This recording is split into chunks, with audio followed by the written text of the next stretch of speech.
മുഖ്യമന്ത്രിയുടെ ഗൺമാൻ അടക്കമുള്ളവർക്കെതിരെ പരാതിപ്പെട്ടിട്ടും കേസെടുക്കാത്തതിനെ തുടർന്നാണ് ഈ അടികൊണ്ടവർ കോടതിയെ സമീപിച്ചത്. കോടതി ഈ കാര്യത്തിൽ അവരെ പ്രതി ചേർത്ത് കേസെടുക്കണം എന്ന നിർദ്ദേശം നൽകിയതാണ്. പക്ഷേ ഇതുവരെ പോലീസ് അനങ്ങിയിട്ടില്ല. എന്താണ് ഈ വാർത്തയുടെ വിവരങ്ങൾ? ഗോപികൃഷ്ണൻ, എന്തായാലും ആ സംഭവത്തിൽ ഇതുവരെ കേസെടുത്തിട്ടില്ല എന്നുള്ളതാണ് ഏറ്റവും പ്രധാനപ്പെട്ട കാര്യം. ഈ ഓടക്കാലിയിലെ ഷൂവേർ സംഭവത്തിലാണ് അതിൽ കസ്റ്റഡിയെടുക്കപ്പെട്ട പ്രതികളെ മുഖ്യമന്ത്രിയുടെ സുരക്ഷാ ഉദ്യോഗസ്ഥർ വാഹനത്തിൽ വെച്ച് തോക്കുകൊണ്ടടക്കം മർദ്ദിച്ചു എന്നുള്ളൊരു പരാതിയുമായി ഈ പരാതിക്കാർ കോടതിയെ സമീപിച്ചത്. ദേഹത്തെ പരിക്കുകളടക്കം നേരിട്ട് കണ്ട ശേഷമാണ് സംഭവത്തിൽ പരാതി നേരിട്ട് എഴുതി വാങ്ങാൻ കോടതി തയ്യാറായത്. തുടർന്നാണ് കേസെടുക്കണം എന്നുള്ളൊരു നിർദ്ദേശം കുറുപ്പുംപടി പോലീസിന് നൽകിയത്. അതിനുശേഷം ഈ പരാതിക്കാർ പലകുറി പോലീസ് സ്റ്റേഷനിലെത്തിയെങ്കിലും കേസെടുക്കാമെന്നുള്ളൊരു ഒഴുക്കൻ മട്ടിലുള്ള മറുപടി മാത്രമാണ് പോലീസ് സ്റ്റേഷനിൽ നൽകുന്നത് എന്നുള്ളതാണ് പരാതിക്കാർ പറയുന്നത്.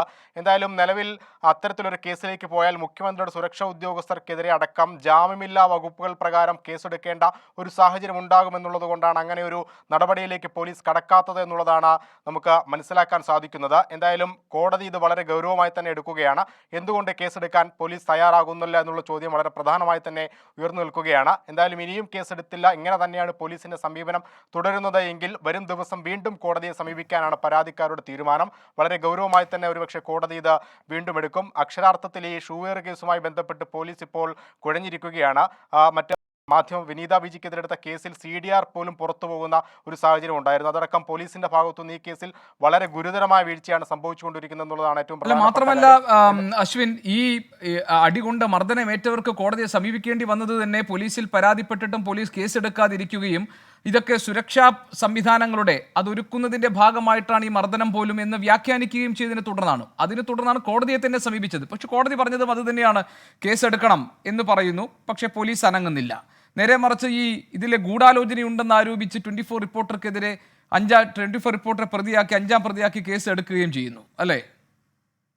തീർച്ചയായും ഗോപീഷ്, അങ്ങനെ തന്നെയാണ്. ഏകപക്ഷീയമായുള്ളൊരു നടപടിയാണ് പോലീസിന്റെ ഭാഗത്തുനിന്ന് ഉണ്ടാകുന്നത്. അക്ഷരാർത്ഥത്തിൽ അല്ലെങ്കിൽ ദൃശ്യങ്ങൾ സഹിതം തെളിവുള്ള അല്ലെങ്കിൽ കോടതി പോലും കേസെടുക്കാൻ പറഞ്ഞ കാര്യങ്ങളിൽ ഇപ്പോഴും മെല്ലപ്പോക്ക് തുടരുകയും അതേസമയം ഗൂഢാലോചന എന്നുള്ള ഗുരുതരമായ വകുപ്പുകൾ ചേർത്ത് മാധ്യമ പ്രവർത്തനം നടത്തിയവർക്കെതിരെ കേസെടുക്കുകയും ചെയ്യുന്ന ഒരു സമീപനമാണ് കുറുപ്പുംപടി പോലീസിന്റെ ഭാഗത്തുനിന്ന് ഉണ്ടായിരിക്കുന്നത്.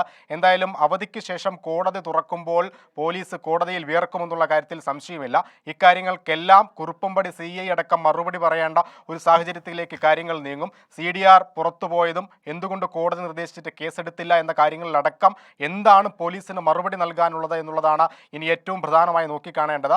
വരും ദിവസങ്ങളിൽ കോടതിയിൽ അതിന് പോലീസ് മറുപടി നൽകേണ്ടി വരും. ഗോപികൃഷ്ണൻ. ശരി ഷഫീദ്, ഈ ഗുഡ് സർവീസ് എൻട്രിക്ക് വേണ്ടി പരിഗണിക്കുന്നത് മുഖ്യമന്ത്രിക്ക് ശരി ഷഫീദ്, എനിക്കൊന്ന് സാങ്കേതിക തടസ്സമുണ്ട്, നമുക്ക് തിരികെ വരാം. ഏതായാലും ഷഫീദ് റാവുത്തർ തിരുവനന്തപുരത്ത് നിന്ന് പോലീസുകാർക്ക് ഗുഡ് സർവീസ് എൻട്രി നൽകുന്നതുമായി ബന്ധപ്പെട്ട ADGPയുടെ നിർദ്ദേശം, അതിന്റെ വിശദാംശങ്ങൾ നൽകുകയായിരുന്നു. അതോടൊപ്പം തന്നെ പോലീസ് കേസെടുക്കാൻ പറഞ്ഞിട്ടും അനങ്ങാതിരിക്കുന്ന കുറുപ്പുംപടി പോലീസിന്റെ നീക്കങ്ങൾ സംബന്ധിച്ച കാര്യങ്ങൾ വിശദീകരിക്കുകയായിരുന്നു അശ്വിൻ പാലാഴി.